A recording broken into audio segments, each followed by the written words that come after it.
Hello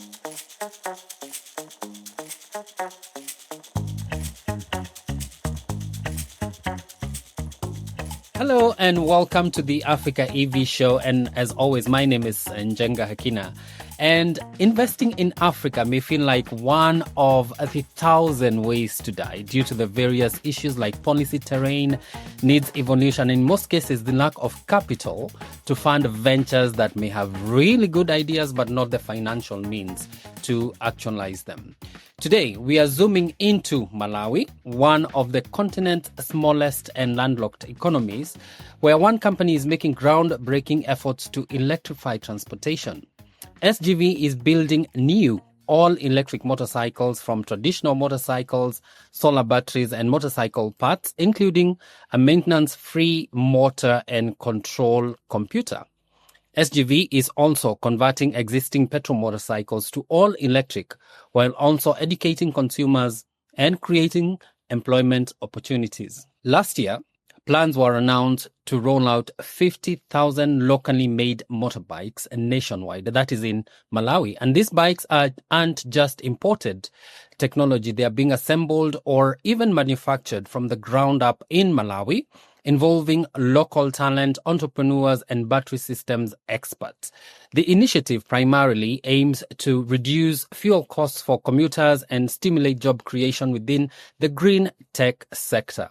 In today's episode, we'll discuss, among others, Malawi's mobility space, focusing on e-bikes, how these e-motorbikes, or whatever you call them, as long as they're electric, are being produced and deployed, and the challenges of raising capital in a sector that is consistently facing disruption and competition from different companies interested in a piece of the pie.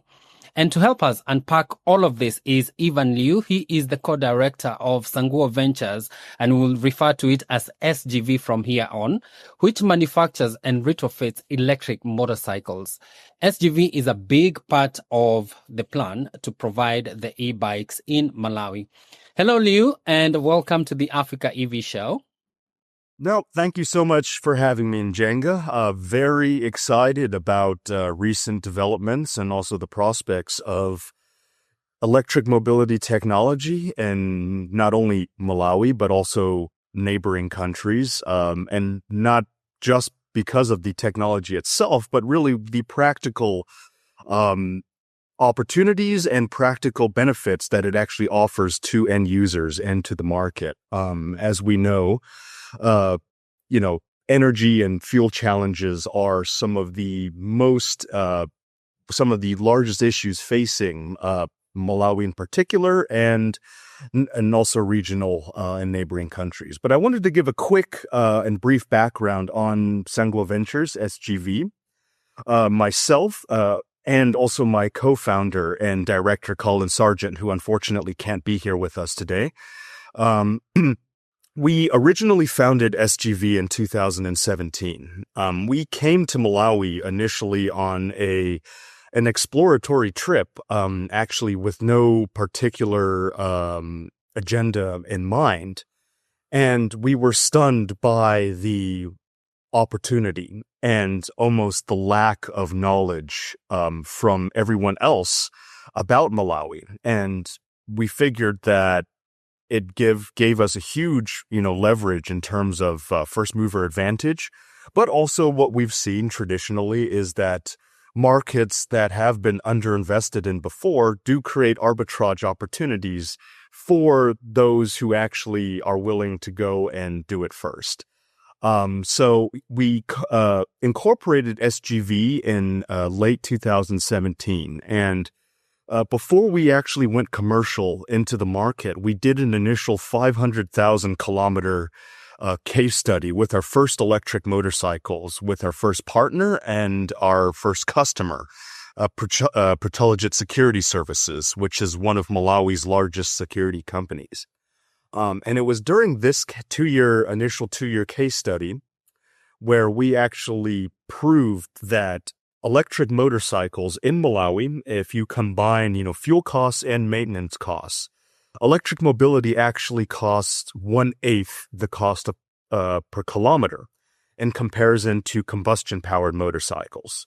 So if you take those numbers and now you factor it over hundreds of thousands and millions of kilometers, that cost saving is very significant. So off of that, we were able to then secure our first seed investment from AfriCap in 2022, actually quite a few years later. And that allowed us to then bring in another round of inventory, which then allowed us to really expand our pilots and expand fleet adoption amongst existing pilot customers, and also look at growing our corporate customer base. We have since really adopted a B2B and a B2 kind of organizational and institutional customer business model. And so now we have customers in quite a few sectors, including some of the largest companies in the region. This includes Alobo Sugar, DHL, Pixis, G4S, Moving Windmills, Pertelligent, Kumo, and a lot of the microfinance organizations. So since then, and off of the back and success and proving out the really operational and income and cost-saving benefits of the technology, we were able to then now win several development grants, both with UNDP, specifically their Green Economic Transition Facility program, and also the Nordic Development Fund's EEP Africa program as well. And that has allowed us to... And I think before you go into like who has funded and who you're partnering with in terms of like financing, I would want to understand how raising capital is like, or raising funding is like for a company like yours in Africa, because I know there are many out here who are trying to raise funds. And for you, it was 2017, making you probably the oldest or one of the oldest EV companies in Africa. But how is it like raising capital for a company like yours, whereby it's big ideas, it's big dreams, but probably very little to show for what you are thinking of doing?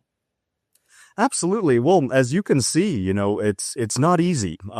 From our start date in August 2017 to 2022, that's almost 4 years before we had been able to achieve initial seed investment. And one of the things that we've noticed is that it's really the lack of knowledge, particularly from Western economies, from the United States. Many people in the United States still, frankly, view the African markets, particularly countries like Malawi, as a destination for aid and charity rather than investment. And that has been, a recurring mindset and issue, I think, that has plagued not only Malawi, but many, if not all of the countries in the region. Now, we have seen a pretty significant shift in recent years, particularly in the last year or two. I think that it's a combination of several factors. I think that both the several donor entities and development entities are starting to see the value of private sector engagement, which has been to our benefit. And I think quite a few other companies in Malawi's benefit.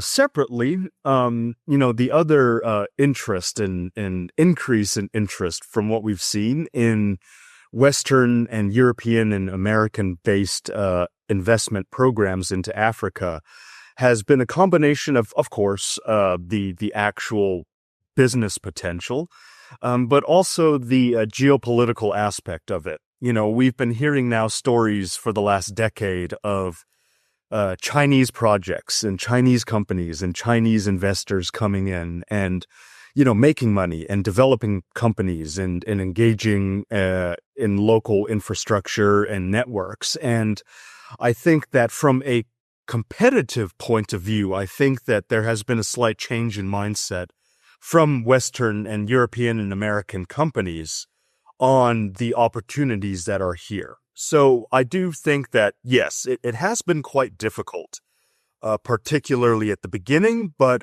we do see a pretty significant shift now, at least in the last year, especially in interest in raising capital. But it's not to say that it'll be easy going forward. It's really not, and I don't want people to get the wrong idea. Yes. But There's certainly more opportunities now than there were 5, 6, 7 years ago. I also think that in as much as we want funding to come from other countries, and we know that this has shifted forever. After Trump came in, funding for Africa from the US and other Western capitals has changed, maybe non-existent Absolutely, in yeah. a few years to come. But I have a concern in that we have African entities, big banks, and all that.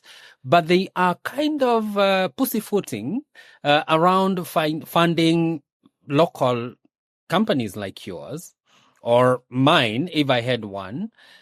And it's not like they don't have the funding, because you will find them doing other things that are costing. If you needed $1 million, they have a social, an ESG thing, or what do you call them, whereby we are doing CSR, corporate social responsibility. Somebody is pouring all that money into something, but when it comes to funding ventures, there is some kind of fear or unwillingness to. Have you had any experience with local funders? So we have had several discussions, for example, with the African Development Bank, and from our understanding, at least as of current, some of these larger regional and local development bank and other financing institutions, their current mandates are more focused on intergovernmental or government to government, particularly for larger infrastructure projects. For example, the new highways that are being built in Malawi, and also the new hydroelectric dam that's that's in discussion at the moment. So from my understanding, their current mandate is more focused on larger both energy infrastructure, health, and various forms of infrastructure platforms. However, we do think that eventually this will change. And yes, we have seen quite a few various pilot feasibility grants that and funding programs that are being offered by some of these banks. But again, from my understanding, the mandate has been mainly focused on the public sectors rather than the private sectors for some of these funding entities. I mean, I hope that will change in the future, but at the moment, I actually understand why they have the mandate that they do. Of course, they have their own obligations also set from their joint meetings together with World Bank and IMF and, other development banks that are also jointly backing some of these projects. So, I do think, and I hate to sound like, I'm beating a dead horse, but, until their internal mandate changes, I don't see really any direct private sector engagements, at least in the immediate horizon. But, we remain optimistic. Definitely optimism, because like in Africa, you have to either be living or you're living, otherwise you're gone. But let's shift gears and look at your inputs and components being imported for China, and what advised this move. Uh, the reality of global supply chain. Just another quick background. I'm not an engineer myself. I am not a technician. I have only ever been a motor vehicle enthusiast in my professional and personal capacity. I liked the Fast and Furious movies, and I loved tinkering and playing around with cars and, that kind of stuff. My actual educational background is in supply chain management from Northeastern University. And so our decision to go Chinese was the reality of the situation. From what we've seen, Chinese manufacturers and the Chinese market is the only it's the only country that has made the billions of dollars of investment in battery production technology and motor production technology and all of the back end infrastructure to create a good quality product for a relatively affordable price. We were asked to initially look at some US-based suppliers for lithium batteries. Well, if I were to buy a lithium battery, and at least this was back in 2022, things may be a little bit different now. I doubt it. But at least in 2022, if I were going to buy my lithium battery from the US, I would have to charge something like $55,000 for my motorcycle.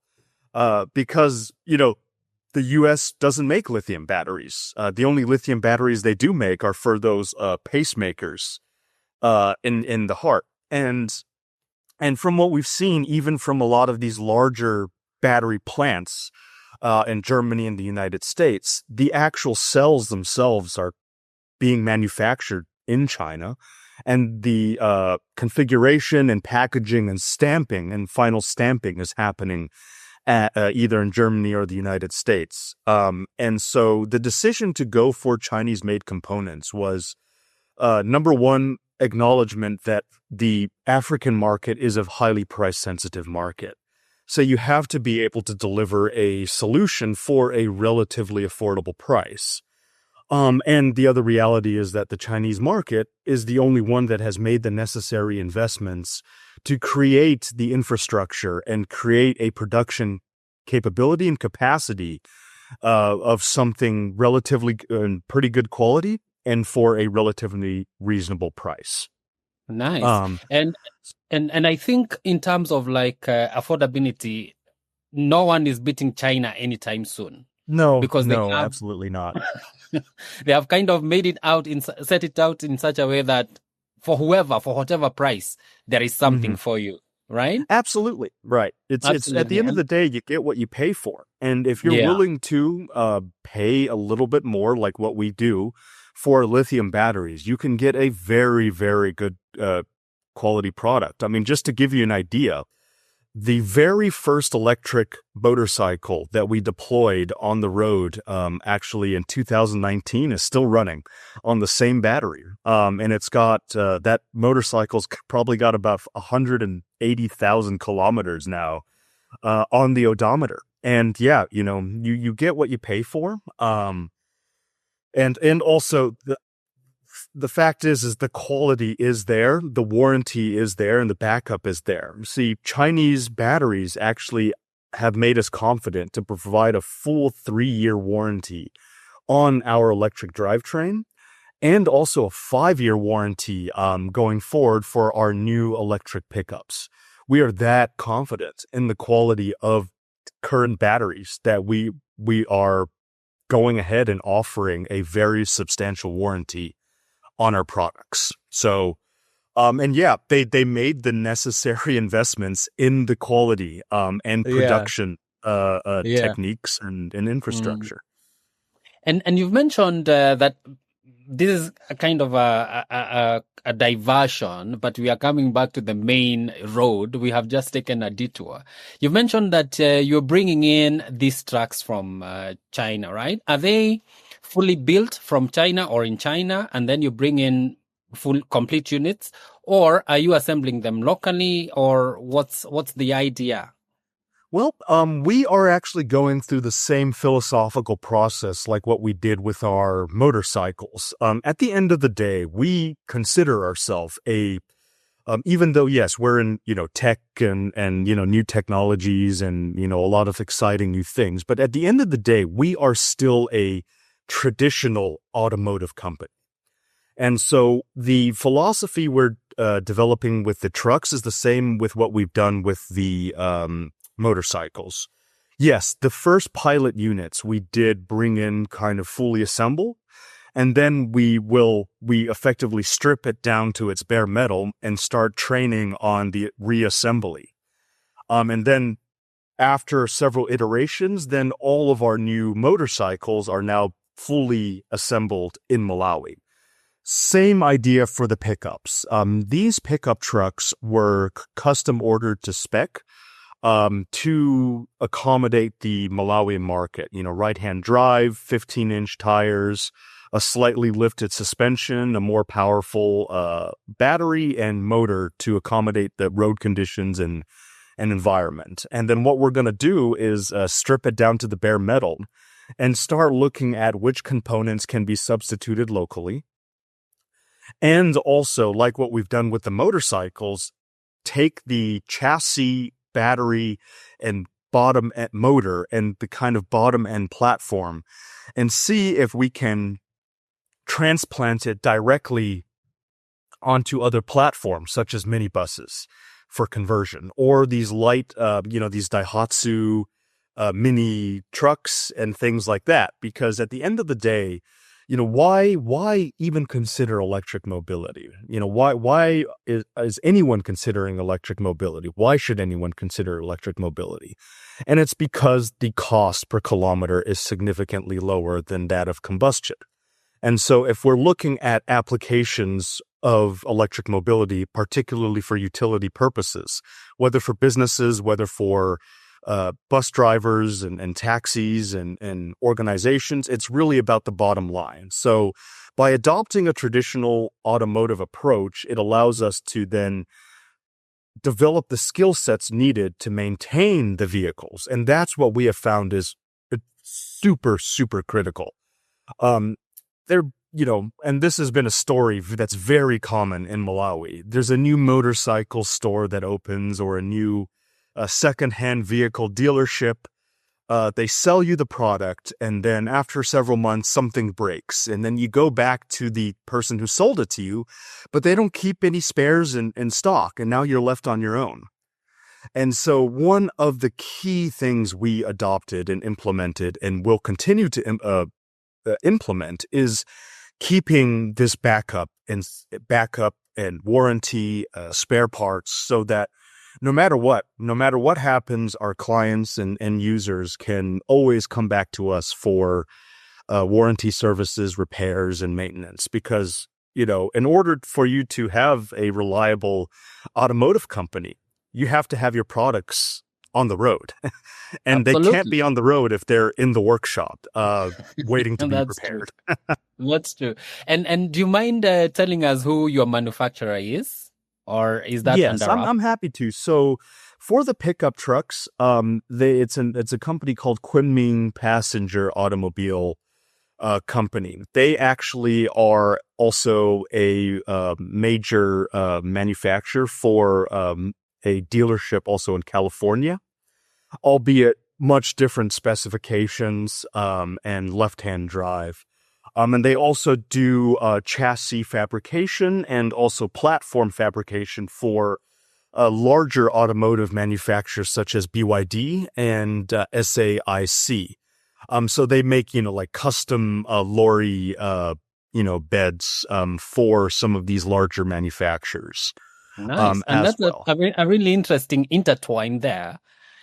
Yes, absolutely. And listen, what we found is also, the batteries, for example, these EV batteries, if you actually go and dig into a little bit of the back end, you'll find that the original cells, 80, if not 90% of the original cells are all manufactured from usually one of three major plants. If you actually go through a little bit of investigation and this is to the credit and like what we mentioned earlier, the infrastructure and the production infrastructure for batteries in China is just, it's astonishing, really.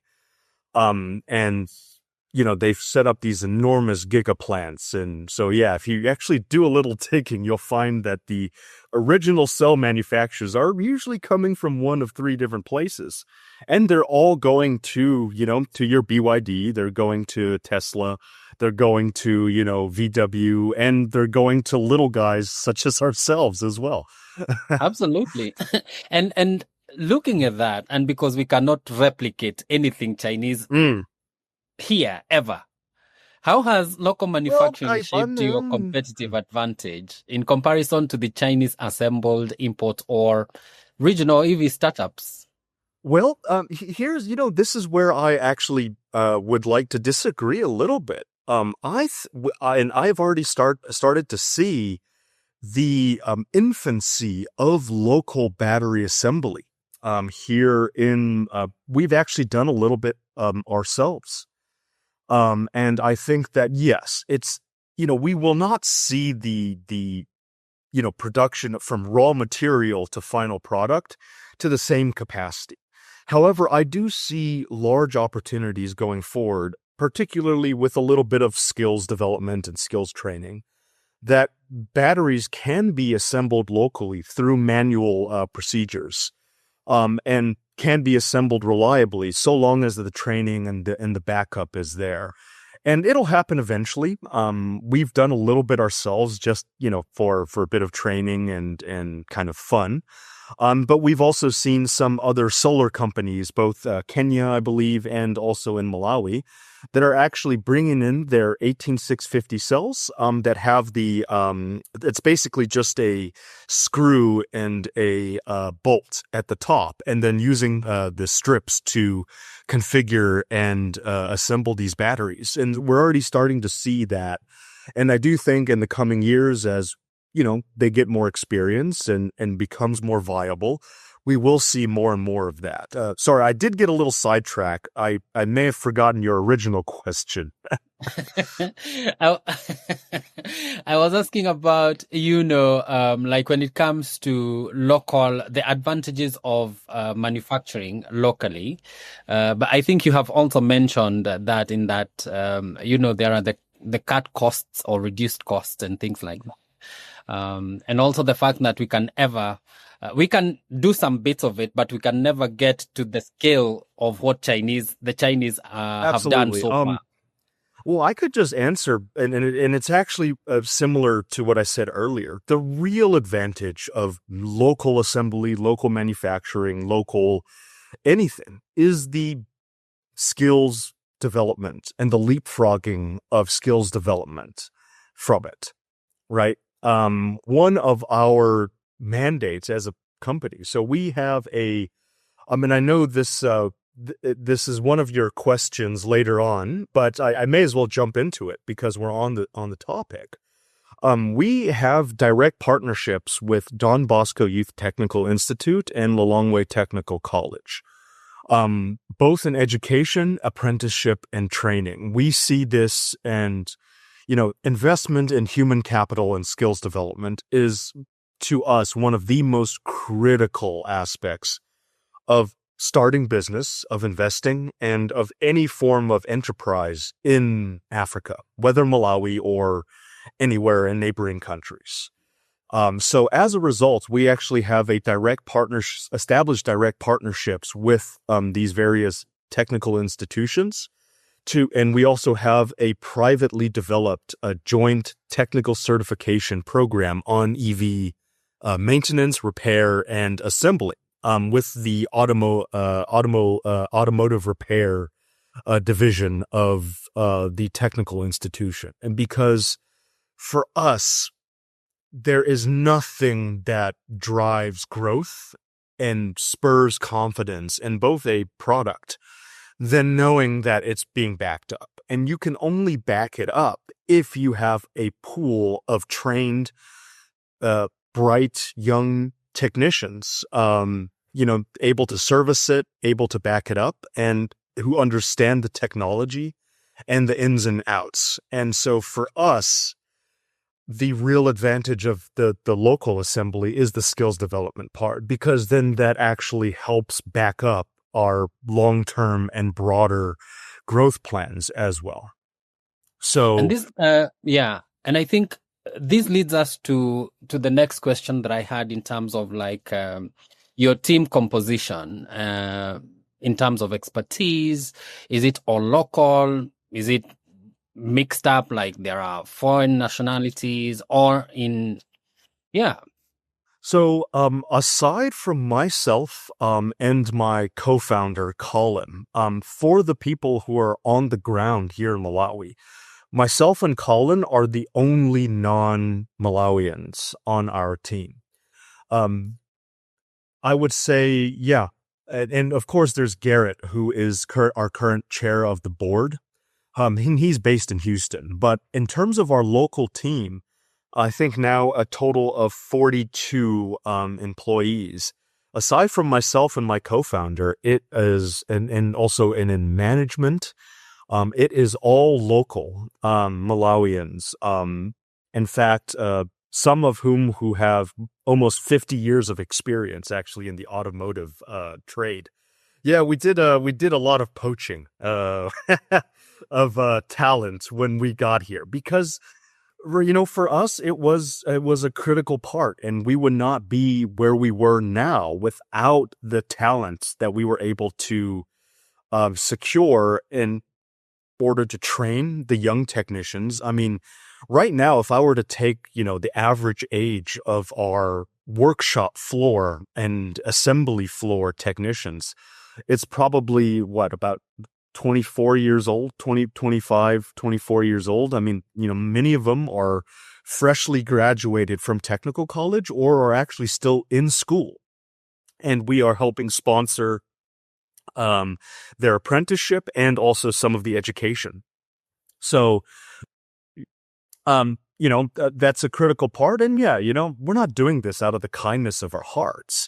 We are doing it because it is actually imperative and critical for an automotive company to be able to have a trained workforce to be able to service. And this also allows us, because we now have clients and motorbikes out in all over the country now in Malawi. In fact, some in very, very remote areas. And this also allows us to provide remote technical backup and repair services, whether it's, through a WhatsApp or sending one of our technicians physically to the site and conduct warranty and repairs. And so, yeah, it's mostly local Malawians, and That's we are, that's really proud of the team that we've been able to build. that's great. How many staff do you have? A total of now, I would say, 32 full-time staff, and then 10 apprentices through Don Bosco Technical Youth Institute. And what I hope is, and really what our program goes is in the technical training and technical education system in Malawi, they have to go through, I guess, level 1, level 2, and level 3 of their qualifications and certifications. But they also need to have an attachment as an apprentice with whether it's a governmental body or a private company or an in-house workshop somewhere. They need to also complete a formal attachment. It's kind of like a co-op or internship of sorts in order to proceed for that qualification. So we provide that attachment and apprenticeship program. And then also, depending on their interests, we actually do extend a formal full-time job offer for those who have fully graduated from the technical college and also completed our apprenticeship program as well. And that sounds like you guys will be expanding once you have kind of established yourselves in your first space. You have to expand. But Absolutely. let's look at the kind of mileage you guys have done. 5 million already, and there are no warranty claims on your flagship SGV 150 model. What are the lessons that others can learn from your experience? Because we know that the African investment space is very harsh in terms of the terrain and also operational conditions. Absolutely. I mean, I think number one, and one of the things that, of course, and I don't think this is entirely true in terms of viewpoints from outsiders. Obviously, being fully transparent is one of the key things that really generates confidence and interest in you as a private company from outside investing entities. And I don't think that needs to be said. I think everybody understands that, because I do think that there's often a negative perception attached with various development projects. And frankly, that's one of the things that I know that the Trump administration focused on, even though I didn't, I think many myself included, did not entirely agree with in terms of one of the justifications in pulling back funding. Number one, being fully transparent. But, in order for us to have achieved 5 million kilometers on the road with our products, number one is you have to identify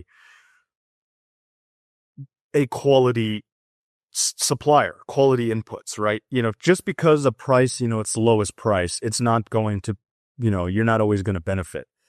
We actually pay about 40% more than I think some other people do for our motorcycles, because we really want to be sure that our batteries have we know that minimum they will be able to go through 2,500 to 3,000 full discharge and charge cycles before it drops down to 80% capacity. We want to know that our motors are maintenance free and fully sealed and brushless, so that when customers are out in the field, they know that they won't have to, worry about water or dust or, the bearings going, or the brushes going on the motor. And the other part of it, what we mentioned, is having the full backup in place, right? We're not here just to buy a product, buy inputs for X price and then sell it to you for Y price and then say, thank you very much. You're on your own now. We have to be here to back up our products. And the only way we are able to achieve that as well is to actually make that investment in the skills and infrastructure development. Another thing that we've done as well is the investments in our charging stations. I know I may have briefly covered it in our prior conversation, but we do have a partnership with now Total Energies. And we have the first 3 pilot publicly accessible charging stations available in Lilongwe, with a medium to long-term plan to actually expand charging stations at, depending on EV density, but hopefully at all of the Total Energies filling stations in Malawi. And as we eventually expand into neighboring countries, at their filling stations as well. And so also providing that backup infrastructure, right? Because, you go to Shenzhen, this technology is nothing new. I mean, you see, it's half the vehicles in Shenzhen now are electric, and it's astonishing. It's so quiet. But for Malawi and other African countries, it is still very much a new technology, right? Confidence may not be there yet, particularly in especially with range anxiety. People often ask, we have load shedding all the time, why go and get an electric? And so the other part is actually developing and offering solutions that are able to charge on minimal infrastructure. And I think that's also been key to our success as well. And I think will be key to success for anyone else in the e-mobility sector, right? I know a lot of people are looking at the fancy Teslas and the fancy VWs and some of these other fancier EVs. And the reality is if your local transformer is only 40 kVA and your fast charger is 80 kVA, it really doesn't make sense to get one of these, more robust and fancier EVs that require a significantly heavier infrastructure backend requirement. See, all of our, even our pickups, our electric motorcycles, our 3-wheelers, and our planned pickups can just plug and charge anywhere. And I think that's going to be a great advantage to ourselves and really anybody else in the space, because you have to be able to account for, you have to be able to go anywhere, plug it in, and know that you're going to be able to get a little bit of charge. So, and not worry about getting lost. And right, and not worrying about damaging or frying somebody's circuit board. That's true. And by the way, how much is the SGV bike? So we are selling our bike brand new with a 3-year warranty with the battery, for $2,800. Okay. All right. And do you have a financing arrangement for people? Because we know sometimes, because that's enormous for, like, if an individual Yes. came and said, I Hmm. want this bike, because Yes. I know you're dealing a lot with institutions, but if an individual comes, do you have financing arrangement with financing organizations to help them Yes. So acquire this? we have actually established a what we call an in-house and partners financing program. And what we call it, and it's basically we call it the Kabaza program. Kabaza in Chichewa is, it's like Boda Boda in East Africa. It refers to motorcycle taxi. And so we have an in-house financing program that we have developed together with Don Bosco Youth Technical Institute. So it is actually currently being offered only to those who are qualified and also graduates of Don Bosco as well, because it's a risk mitigation factor. And we actually rolled it out, the initial pilot back in October, and are now seeing some pretty good success from the initial pilot, and are now in the process of expanding it. But for creating financing solutions for the broader general market, we are in discussions right now with various financing entities, both microfinance organizations and commercial banks and financing institutions. And the reason for this is that, and like what I said, eventually I would love to be a bank one day. But right now, our core competency is still, on the automotive side. We are not a financing company, and nor do I want to pretend that I have any background in banking and finance. So, and for risk mitigation and also, customer qualification and these sorts of things, we are in discussions right now with commercial banks. And one of the unique programs that we are talking about is that because our products don't use fuel and they don't have maintenance costs, and so there is a easily quantifiable and numerical measurement of cost savings that the end user will be able to experience every single month. For the commercial bank to actually offer a special discounted interest rate for our products and products like ours, because there's not an operational cost or significantly higher operational cost attached to it. So if we're able to get that one through the finish line, and I actually can say openly, because we do have the communications in writing now, both First Capital Bank here in Malawi and also NBS Bank have both expressed significant interest in developing this unique financing program. But yes, I do think that in order for us to roll out this financing arrangement to a broader market, it will require the assistance and partnership from a local brick and mortar finance institution, such as a bank. But if we are able to do that, then yes, the market base for electric mobility is, now gone from the thousands per year to the tens of thousands per year, most certainly. But then, of course, then you have to be able to come up with also creative qualification mechanisms, right? See, for example, the average Kabaza motorcycle taxi operator in Malawi, he's unbanked. He doesn't have a bank account. He doesn't own any assets. However, it is clear that he does have a clear, what do you call the revenue income generation model, because he doesn't own his current motorcycle.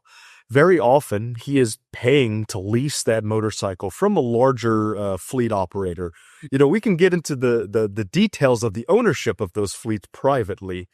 It's usually owned by the police or or a member of parliament or something like that. But he has to rent that motorcycle from a larger fleet operator for, say, 10,000 kwacha, and then he's got to put another 10 to 15,000 kwacha of fuel into the motorcycle, and then he may make 25,000 kwacha of rides, 30,000 kwacha of rides during the day. And yeah, he's going home with, maybe 5,000, maybe 10,000. But what we found for our electric motorcycle taxi operators is they're now going home with 25,000, 30,000, up to 30,000 kwacha take home in their pockets, because they're not having to put out 10, 15,000 of fuel every single day. Then on top of that, I'm sure you've seen on the news, Malawi has been having massive fuel shortages. Enormous, and we're actually in the middle of one right now. Fuel queues, panic buying, and of course, the worst part is the black. A lot of these guys are being forced to buy the black market rates, and they're paying often three times the pump price for the black market. So that drives up their costs even further.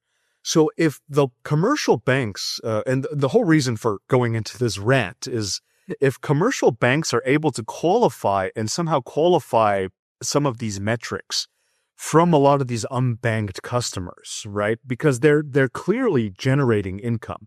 They're clearly having a daily expenditure of maybe even 25, 30,000 kwacha per day. If then we can prove that these guys, even though they're unbanked and they may not have traditional assets and qualifications in the ways that, commercial banks look at, these guys can still qualify for these, financing arrangements, so long as you implement certain enforcement mechanisms, right? Tracking devices, remote interlocks and shutoff. Of course, that all has to be part of the procedure, right? You have to be able to remotely shut the bike off and repossess it if needed. However, these are all unique arrangements that we're all looking at to be able to now expand the base that would actually benefit from the cost-saving measurements of electric mobility, from the thousands per year to the tens, if not hundreds of thousands per year. Yeah. And it's interesting that the black market fuel industry thrives in such economies like, in Africa. Oh, goodness. The fact that the people who are electrified don't have to worry about that. I know everybody wants to electrify at this point in Malawi. But anyway, that is how nature is and how life is. But I remember we were speaking a few days ago and about how you had to go and, do the paperwork for the EVs because it's not there, like policy is not there. And as African countries are building their EV ecosystems, including the battery suppliers, the swapping stations, the tech certifications, what role do you see, or does SGV imagine playing beyond producing motorcycles? And how do you see opportunity in terms of formulating policy? So we have a general philosophy of, the policy changes are the cherry on top. In the sense that when developing both our business model, both for rather initially expansion into private and public markets, is that if you are reliant on policy changes and policy in order for your project to be successful, it won't be successful in the first place.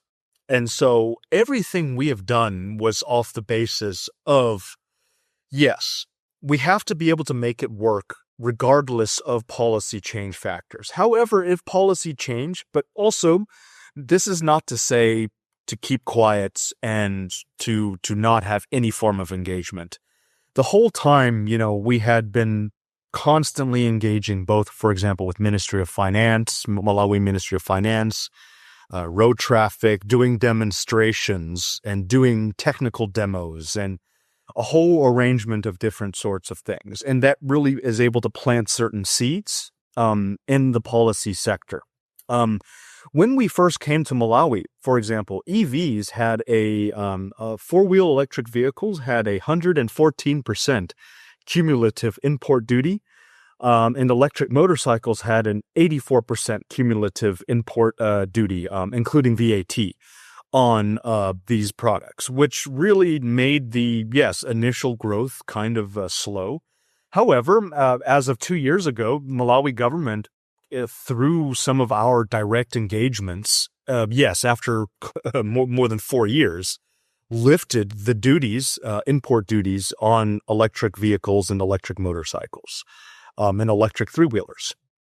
There's still VAT, but that's all right. VAT is VAT, we'll live with it. And similarly with industrial rebates as well. There's a lot of provisions and policy there in place for industrial rebate and for industrial companies such as ours in order to take advantage of and qualify. However, we don't rely on the idea that we'll get it because, see, at the end of the day, from what we've actually seen, the policy is actually there. Even at road traffic, in terms of registration of electric vehicles and electric motorcycles, the policy has already been developed. And it's all just based on the original Road Traffic Act and registration policies of, because an electric motorcycle, if it's got a certain chassis and carrying capacity, is still a motorcycle. It's got 2 wheels, it's got a motor, it's got bearings, it's got brakes, and it's got a throttle. Similarly with electric vehicles. On the policy side, according to road traffic in Malawi, the policy is in place.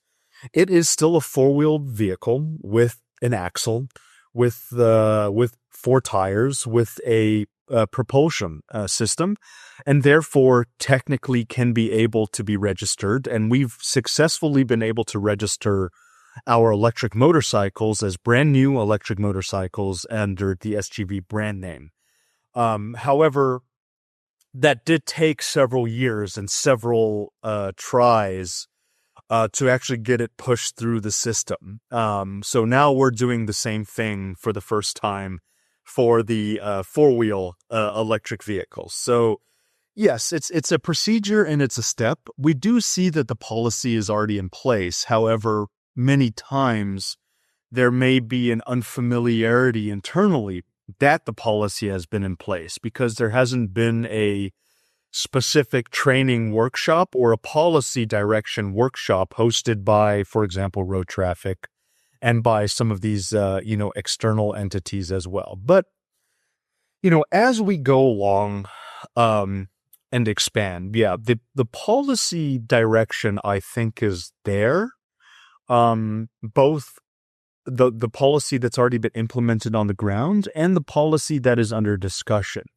However, what I do see that needs to have a little more, encouragement is maybe the actual engagement on that policy from the various stakeholders so that everybody's of the understanding and familiar that a lot of it's already in place. So we now just need to figure out what the most efficient and correct way of enforcing it is and rolling it out is. All right. And wow, it's it's interesting seeing how some of these African countries are formulating policies as they go, because most of whatever has been, like even in Kenya, is what was left way back, or what was formulated like 20 years ago before we had EVs on the roads. So it's interesting that some of these formulations are happening as we go along. But let's now talk competition and Africa's giant phone maker and cell Transion. They are the ones behind the Tecno, Infinix, and itel phones. They are planning on becoming the leading e-bike company by next year through their Tangvolt e-bikes. And bearing in mind the financial muscle that this company has, and also the kind of granular understanding of the African consumer through their mobile phone distribution, how do you see this affecting the motorbike sector in Malawi and across Africa? Mm-hmm. So, even till now, us as SGV, we still remain the sole provider of e-mobility solutions and warranty services in Malawi. We're starting to see a few competitors in the four-wheel space. But at the end of the day, we are still the sole provider of, with backup services. And also, I think Malawi now has 300 EVs, more than 300 EVs total, of which our products make up about 290 of them, if not more. So, however, we also are not naive. We can't be the big fish in the little pond forever, right? We can't be a monopoly and we can't have a captured market forever.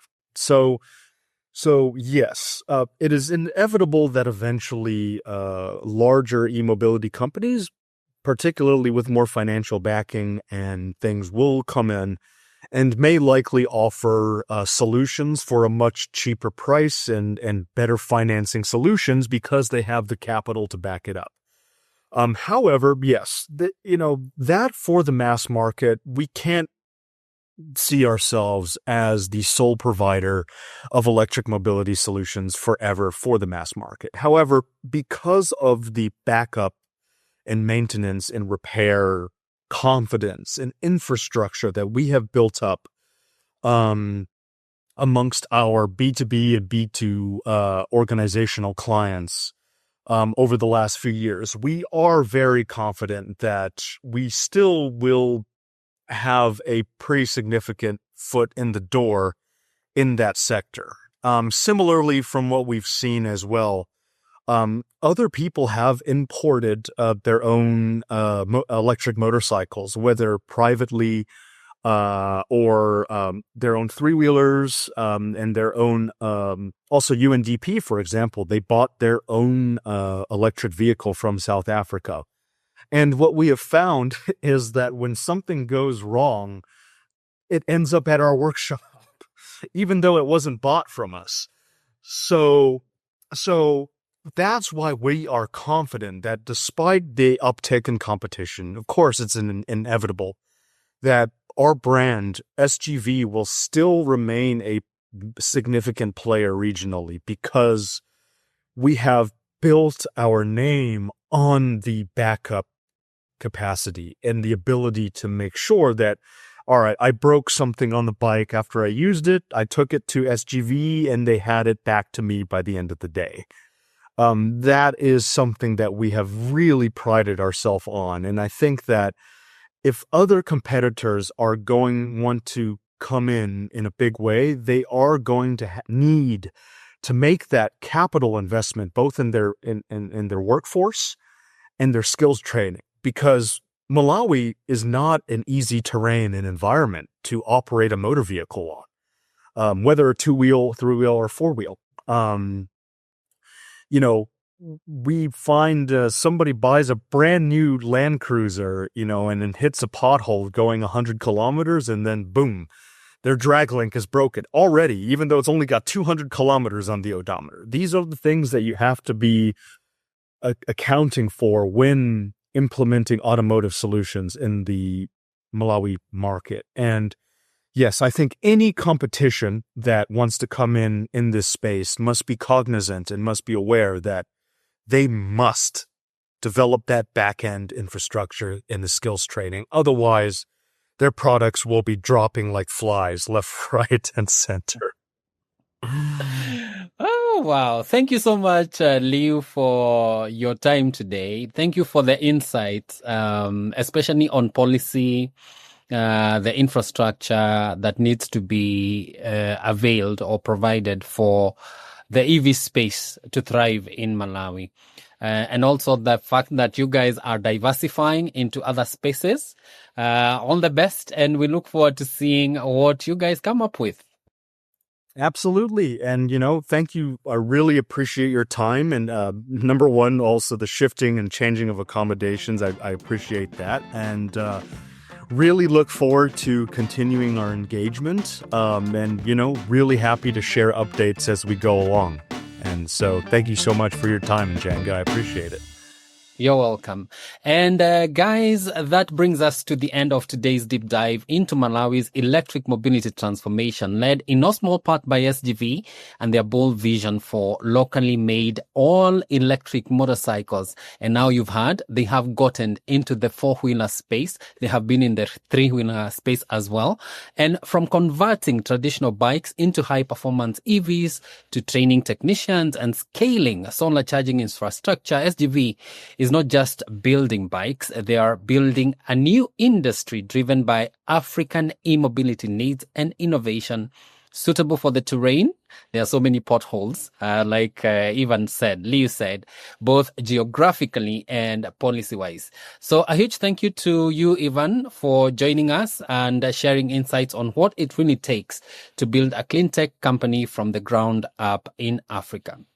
Now, we are an independent journalism platform, and by subscribing, sharing, and even talking to your friends about us, you help us continue to do what we do. So please, if you enjoyed this conversation and want to keep up with the people and ideas who are making things happen by powering the continent's green transport future, be sure to like, subscribe, and hit that notification button. It's a bell, so you don't miss a single episode that we produce. My name is Njenga Hakeenah, and this has been the Africa EV Show.